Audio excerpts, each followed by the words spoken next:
Welcome to ShePowered Speaking. I am AmondaRose Igoe, and I have the most fabulous and amazing Susan Frew here. Welcome, Susan. Hi, AmondaRose. Thank you so much for having me. Hello, everyone. I have to tell you, Susan is lighting the world on fire with her AI technologies. Every little thing that she knows about AI can help you in so many ways, especially in your speaking. You might be wondering, well, how could I use AI as a speaker? I go out and speak. Yes, AI can't do that for you, but in the background, AI can help you accomplish so many things quicker and faster. Now, let me tell you a little bit about Susan Frew. Yes, she goes out and speaks to organizations and companies and at events about AI. And she has an amazing background in technology, which I'll let her share that with you. And people rave about her speaking all the time. She's funny, she's smart, she shares actionable steps that people can start taking immediately. And she's going to be sharing with you today how it's going to help your speaking, how it's going to help you accelerate your results quicker and faster, and the things that you can start implementing immediately. Welcome, Susan. Hi, AmondaRose. You know what? If I ever become single, you're going to write my online profile because that was really awesome. Thank you so much. I appreciate you so very You're much. very welcome. Well, I'm a big fan, a very big fan of your work. Thank you. She's my go-to person when it comes to AI, and I'm like, Susan, how do I do this? And she always has strategies and tips that can help us. Now, Susan, before we get into how you can use AI to grow your speaking and generate even more revenue doing it, tell us a little bit about your background. Well, my background mainly was in sales and then in tech. So I started in New York City with AT&T Wireless, in the very beginning, basically, when not everyone could afford a wireless phone. My territory was Wall Street and the Diamond District and gangsters and rappers because they were the only people who could afford phones back then. And I was on the wireless data team. And everyone said, oh, well, no one's ever going to do that. That's never going to last. It was really hysterical because see where we are. We can't even leave the house without our phone. Oh my gosh, like I can't buy anything. I can't get gas. I don't know where my food list is, the whole thing. So when I left an international assignment with them, I was in charge of two small properties in the Caribbean. When I came back, I bought a business coaching franchise. And then I've always maintained my speaking career, even though my husband and I owned a plumbing company together. I still stayed on the speaking circuit and I was talking to the trades about, reviews, how you get your business online, like all the things that like do it yourself kind of things. And so when AI started becoming really prevalent, I understood it because my background's in tech. And then I was like, this is amazing. Look at all the things that you could do, how you can save yourself so much time and energy. And I know not everyone sees it that way, but I see it as like amazing. And I think, that's like anything, right? If you think it's awesome and you believe in something, you will make it happen. And otherwise, you won't. You won't. That's so true. So true. That's so true. And so, what got you to, like, what propelled you in the speaking with talking about AI? Like, what was the first, like, tell us a little bit about your, like, the first gig that you booked around AI. Well, I sort of eased into it because I was doing a talk called Recruiting for a New Generation. And I had found this coffee house in my town that during the pandemic had a waiting list of 20 young people to get a job at the coffee house. And I couldn't even believe, I was like, what? So I went over there and I started interviewing all of them. And I was doing it. And I found out some really amazing things on how they built this community and how everyone felt part of the organization. And that's why they wanted to work there. So I was doing that talk. But then I realized that there was a lot of AI things you could do to help you augment this, recruiting for a new generation. So I sort of, eased into it. And then I just started adding more and more and more and more. And then people were like, oh my gosh, you understand AI and you can explain it like a normal person. So we're going to hire you to do that. So that's basically how it just sort of, and then it just kept going. And the cool part for me is that I got to expand my audience reach because for a while I was sort of pigeonholed into the trades. and it's nice to have a niche, but, sometimes you want to just spread your wings a little bit more too. Yeah. And just to give a little bit of background for as well as you are a CSP with the National Speakers Associations. So can you talk a little bit about that? Yeah. Because you've So achieved a very high level that many members of the NSA have not. Well, I didn't get it the first time. So I'll say that it's not easy to get. So here's the criteria. You need 250 paid professional speeches in a 10-year period. Then you must prove that you have earned $75,000 or better at least 5 of the 10 years, and it's not an average. Then you need 25 documented referrals from clients. Then you need a 45-minute video that is reviewed by a panel. And then then you get it or not. And And it's you a very, got very it. long process. I did, yes. Ta-da. Yay. I That's have so my fabulous. medal. It's hanging up Congratulations. here. I was going to wear it today, but you know. And I wanted to share that because when it comes to using AI in your speaking business, in your speaking career, or even just starting out as speaking, you want to learn from somebody who is an expert in AI, but is also a speaker. So she knows for herself what's working and not working in her speaking. So let's kind of dive into that a little bit, Susan. So what's a strategy or something they can do with AI? What would be the first step that you recommend? So I just discovered this the other day. And so if anyone, this is like fresh off the cutting edge. So I use Zoho CRM, which is a lot of people, it's branded Speaker Flow. It doesn't matter which CRM you use. But just recently, OpenAI came out with their own browser. And it's called Atlas. So instead of using Chrome or whatever else, you can use Atlas. So what I did is I opened up my CRM inside. So I opened up my Zoho on the Atlas browser.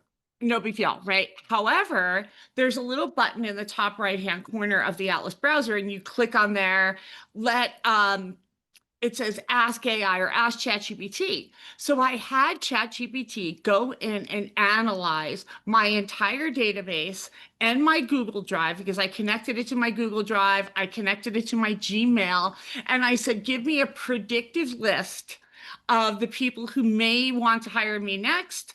What's the demographic overview of everybody in here?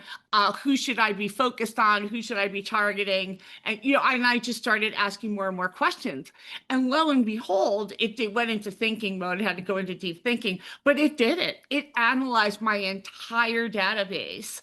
I mean, you could not get that information. You would have paid $1 million for that kind of information. To hire someone to do it. And a small entrepreneur, solopreneur could never afford that level of information. Because imagine that now you know who to prospect to. We spend our whole careers trying to figure that out. That's fabulous. Can somebody that maybe is brand new start using that too, who doesn't have like a business for speaking? Sure. I mean, I use ChatGPT a lot. I actually really love Google Gemini too. I'm a Google person. It's the first certification in AI that I got. And they just have so many cool tools that they're not even rolling out yet. Like the stuff that they have under the hood is like mind blowing. And I know everybody's just so familiar with ChatGPT, but the Google products will rock your socks. But so many things that you can do in there, especially if you use Gmail, and I know a lot of people do. There's a little button in Gmail up on the top right-hand corner. It's like a triangle. It looks kind of like magic sign. And you can really analyze your database. You can analyze your emails. You can help craft emails. You can use it to book appointments for you. And ChatGPT does a lot of that too. You can write content with it. And be careful with that, right? You don't want to sound like a robot on your content. What I do, this is my #1 AI tool. And if you're just listening and not watching, I'm holding my microphone because I speak a ton of ideas into my microphone, into any kind of AI, and then I have it just polish it. So I'll have it make it more interesting, longer, shorter, make it more grammatically correct, take out my New Jersey accent, all the things. So, um, but I didn't know we could take out an accent. Now, I'm from New Jersey. Most people don't realize I can you have don't it. have an I have accent. a Central Jersey accent, which is really no accent at all. That is amazing. So I'm going to go back and watch this video because I want to make sure I get everything that you're talking about. And I too will often I have an idea or a thought, and I might not feel like I can just write it as effectively as I want to, or I'm not sure exactly how to explain something. And so I will ask AI, I'll tell it what I'm talking about, and then it just writes it for me. Makes it Well, so much easier. what a lot of people don't realize too is that all the AIs, you can have a two-way conversation with them. So just turn on voice mode and you can just talk back and forth like we're talking to each other now. And Mhm. that also comes in really handy because it's got the video built into it. So if you're a speaker and you're like, what should I wear? I'm going to be speaking to this big group of bankers. Like, should I wear this, or the other? If you use the visual mode and show the AI all of your options and talk back and forth, it'll talk through your whole wardrobe with you and tell you what to wear, what shoes, what accessories, and for your target audience. So it's brilliant. And I've seen Susan do that. She shared that with me. She laid out her outfits and said, all right, which one? And so I think that is so perfect because some people don't really know what goes together or they're not sure what's the right one for that audience. Brilliant, brilliant, brilliant. Well, I want to But tell you those, something else that I stumbled upon recently too, because I think a lot of speakers struggle with this. And I can't tell you how many speakers I speak to and they go, I'm going to work on my book, or I'm going to get my book out next year, or my book, like, and they just keep pushing it because it's huge. When I wrote my first book, I even had someone helping me. It was a haul. So what I did recently, I wanted a new book and I wanted it based off my keynote so that they would kind of go together. And what I did was I took my keynote, a video of my keynote, and I put it in a program called Descript. And that's sort of a video editor. You can do podcasting off of it. It's a little bit complicated, but there's other ways you can do this. So I took the video of the keynote and I put it in there and it transcribed all of the text. Great. So then I took that text and I started massaging it until I got 12 chapters. And then I started going chapter by chapter. So now I'm creating a book that exactly mirrors my keynote. So each area of the book is with the keynote. So if you are watching my keynote, which is only 1 hour, now you can get the book as a companion, and I'm making a workbook. So it was still all my content, all my ideas. I just expanded it and it helped me to make the worksheets and it's helping me to make the workbook. So then I can take those notes and put them in Canva, and it will create the document. I can put it in a variety of other different programs to make that whole book for me. And now also, Amazon will allow you to publish AI assisted content. So now once I'm done here, I can take all that entire book myself, upload it to Amazon and publish it. The last time it cost me like $5,000 to have a book editor, which you can do now in AI, to do the formatting, to do the book cover, to do the posting, to figure out how Amazon wants it on their site. All of that is off the table now. I can do it all myself. oh my gosh, I love it. I love it. Because I have two books myself, and I was lucky that when I wrote Share Your Story, I was just doing the ebook version. I hired people on Fiverr, right? So I got an Mm-hmm. editor for $60. I had Mm-hmm. covers for like 15, the back and front cover and the side and all that. I paid $100 to do it.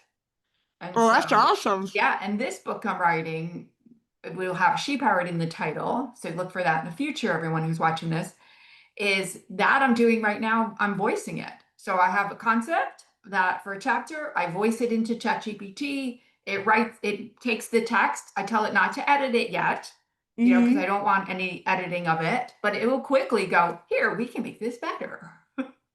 Well, and then here's the next step. So if you use Google Drive or if you have Descript, so now I'm able to turn it into an audiobook with my own voice in Descript. So what I did is I cloned my voice in Descript because it hears me. I didn't even need to do anything. Like it knows my voice because I upload videos in there all the time. And then that's the platform I use to get them out to social media. So now I clicked speaker Susan Frew, and I put everything back in there because I'm an auditory learner. So now when I'm editing the book, I want to hear it. I don't want to see it. So now I can just sit here and listen to how it sounds. And I'm like, oh, no, that's not right. That shouldn't be there. And then I can edit it with my typing. So there's another use case. Oh my gosh, I love it. I love it. Who knew? I know, it's So fantastic. crazy. So crazy. Another thing I had learned from you is how to create the animated videos of your animals doing your introduction. So I have Peanut on the beach doing my introduction. You have your doodle doing that. Can you talk about that for one moment? So one of my favorite tools, and I've been using it from the very beginning when it was really kind of jerky, and it's called HeyGen, HeyGen. And I'm actually a HeyGen pioneer, which is a beginner heavy user of the platform. And what it is, it takes images of you or anything you upload in there, and you can make it speak. And you can make long form videos now. You can make product videos, you can make reels, you can make all kinds of things, and it speaks. So you just type it in and off it goes. Now, this is called a deep fake. So the things that you see on TV or on the internet or what have you, and you're not sure if they're real or not, well, they used to say, don't believe what you hear, believe what you see. Well, that's not even true anymore. I mean, there's a lot of people pushing to have watermarks on these types of things because now Sora can create these amazing videos too that you have no idea that they're real or fake. And the AI companies really don't care. Like this is just way to make more money. So you just need to be careful. It's fun. It's great. It's unique, but you also need to mind the guardrails. Yes, yeah, absolutely. Absolutely. Because you don't want somebody to look at anything you produced and go, oh, that's fake, right? Yes, a dog on the beach, your doodle, it's all of that. Tiramisu is the doodle's name, right? It's so cute, but when it's us and it doesn't look real, then it's a challenge. I did just set a side note is my husband was on the computer last night or the night before, and he saw this video of Dr. Sanjay Gupta talking about how he came up with this product for memory. And they had Bruce Willis on there talking about the results he was getting, as you might know, he's struggling with dementia. That was all AI video. Yeah. And they had a product and everything. And so you just want to be known in anything that you do as being honest, high integrity, because you do something that's not that, people will second guess you. So, Susan, what's another thing that people can do, that speakers can do? Well, so here's something, and I'll be doing this for the next 2 days. There's an AI program called Yoodli, YOODLIE.ai, and it is a way to practice your talks. So once AmondaRose helps you to craft it, she tells you to go and practice, right? Practice, practice, practice. So this allows you to have an interactive, instead of talking to the dog, it allows you to practice. And so I'm going to be doing that. I have some really big keynotes next week, and I changed a lot of my content. I sort of updated it, and now I need to practice. And so I want instant feedback, just like many of us. So what it does is sort of helps me a little bit. And you can do that in Google too, not as well though. So I just use it as a practice tool. And then it will tell me it's never happy though. So I have to just constantly keep practicing. But that's one that I love. I mean, I It's like use a so bad many. spouse or something, right? It's never happy, or your mother, Well, or, that well, was. it also helps you to walk through tough conversations. Mm. So I thought that was pretty cool. But one thing I want to say is I also like Google Gemini for another couple of other things. Here's something else that I did is I uploaded, so I had a Zoom meeting with a meeting planner. And during that meeting, it was kind of off my normal topic. It was really complicated what they were talking about, and I was trying to take notes, and I knew that the note taker would take it. But what I did is I took that video, the Zoom video, and I put it into Google Gemini Studio. It evaluated that conversation and helped me to create the proposal. Wow. Yes. So now my proposal was completely customized based on the conversation that we had. Um, Susan, do you have, because a lot of times when it's like written, it gets a little bit AI sounding and less personal. And I know there's places where the AI text sounds fine, but there's also places where it needs to sound more personal and human. Do you have any thoughts about that? Well, first of all, you can train it. So inside of all of the AIs, there's a place where you can put personalization. So you can go in there and say, for me, right? So I'm like short conversation. I do like one sentence answers. And I jokingly say, if you ever get a 3 paragraph email from me, I'm either dead or I've been hacked, because that would never ever happen. So you can tell it. I speak in short bursts. I'm like kind of sarcastic, whatever it is, and you can start training it that way. And I think that sounds better. You can also put it in a humanizer, which a lot of people find that to be offensive. I did not create it. I'm just giving you the news on it. There are humanizers that will look at the content and make it more human sounding. But I think that when you use the microphone method and you speak it and you just have it sort of, dolly it up a little bit, just like if you had use it as an editor instead of a content creator, I think that's where you're going to get the most authentic voice coming through. So, use it as a helper and an editor and not as a creator, because I think that's when you start sounding dumb. And people So, know. and And they know, take it right? and take out all those dots and dashes and the Dashes. emojis, because people know. Every time I get an email with an M, I didn't know what, to be honest with all of you, I did not know what an M dash was before ChatGPT. And it's those long dashes. I'm like, why are these long dashes? And I'm like, no. And I can't get it to not do it because it'll stop doing it and it'll do it again. And so I have clients that love the M dashes before they wrote with M dashes. And they're like, we can't use it anymore because ChatGPT uses it all the time. Well, here's something else that I think for your folks listening, if they're speakers and they want to learn, how to do a better PowerPoint too. So here's something that I do. I'm working on it right now because I have a brand new PowerPoint. I've got 3 keynotes next week. So what I did is I created all my content and I put it into ChatGPT after I had already created it, and it created the slide outline for me. So once I was happy with the slide outline, I put it in a program called Gamma, Gamma, and Gamma. I have the paid version of Gamma. It's $29 or $39 a month, but it makes your PowerPoints for you. So all I did was put in that all that content with a slide outline, and boom, my slide deck is done. I Now, love does it. that does Quick and that mean that easy. I'm not going to jerk around with it for 3 days and edit every piece of it? Of course I am, but at least it's not a 2 week project. Right, It's like a right. 3 day project. It's so true.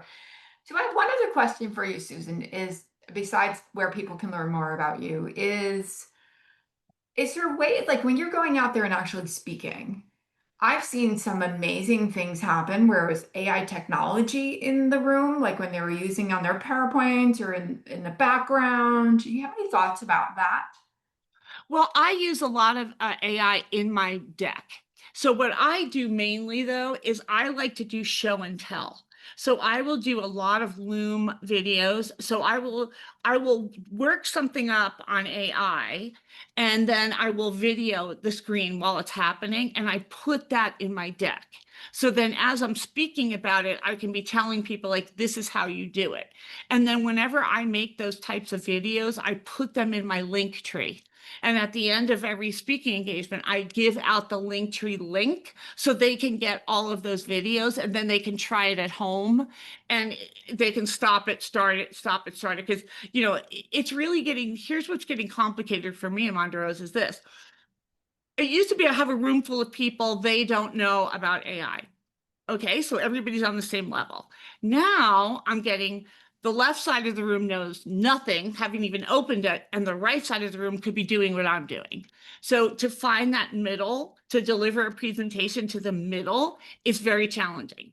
So that's something that I'm really working to overcome right now, and to try to make the best experience for everyone. But I think we're going to continue to see that. And the news just came out this morning.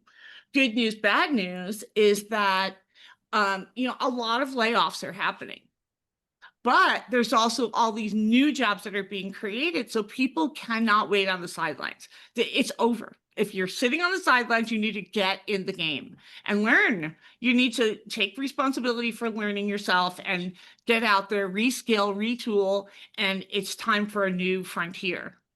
I agree. I agree. You have to kind of modify everything. People think, oh, I'm not going to have, my career is going to go away or they won't need me. But what could you do to set yourself apart and be able to make AI your friend?